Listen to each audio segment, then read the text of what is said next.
In this video we're going to be talking about how best to go about getting bigger arms in the next month or so.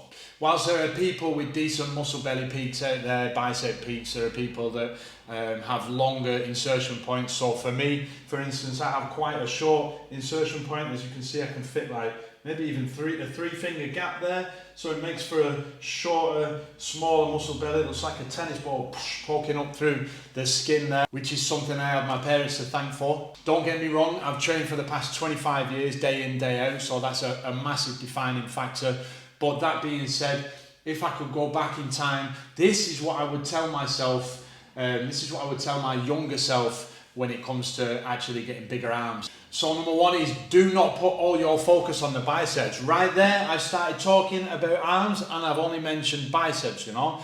The actual word bicep, it actually means, it's derived from Latin, it actually means two by heads, sep, okay, two heads. So if the bicep is two heads, then that must mean that the tricep is three heads, okay? The tricep actually makes up more of the upper arm than the bicep does, you know? So if it covers more of an area, it makes sense to train that equally as much as we train the bicep. Next, let's hit your arms more frequently within the week, you know? Let's train them more often. There are a number of principles when it comes to gaining muscle, one of them being progressive overload, and you can achieve this by the FIT principle, which is frequency, intensity, time, and the type of exercise that you're doing. So with that being said, one of the things that you can add to your training regimen is frequency, so you can train the muscle more often. So let's, for instance, say you have your arm training day, but on other days when it's leg day, why not throw in a couple of superset exercises for biceps and triceps so that we actually hit them more often.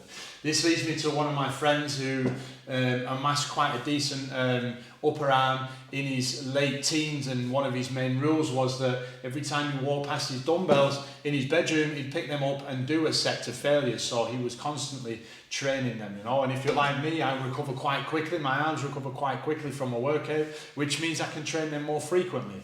Next, during the actual exercises that you perform, let's just try and slow things down a little bit, you know. Let's slow the eccentric down. So by that I mean the lowering portion of the exercise. So if it's for my bicep, this is the concentric phase, and this is the eccentric phase when I'm lowering the weight down. Okay, so one of the principles of gaining muscle is causing mechanical damage to the muscle tissue, and this occurs mostly when the actual muscle is under tension but also under stretch at the same time. So there's more mechanical damage on the muscle fibers themselves, which causes a repair process and having to lay down more muscle fibers, and that will in turn increase the size of the muscle over time. So slow your eccentrics down. So if it's triceps and I'm pushing down like this, it's going to be this bit that I slow down. If it's biceps, this is concentric, this is eccentric. I want you to slow that down, and I want you to really think and focus on the stretch in the muscle there.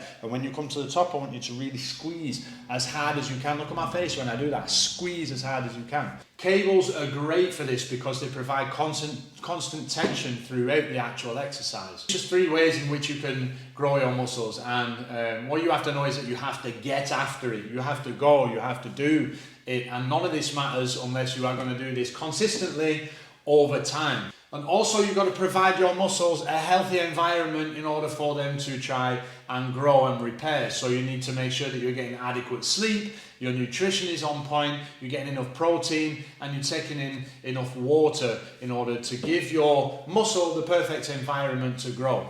If you found this video useful and you found it helpful, please drop me a like, subscribe to the channel, there'll be more than this coming. Again, as always, thanks for watching.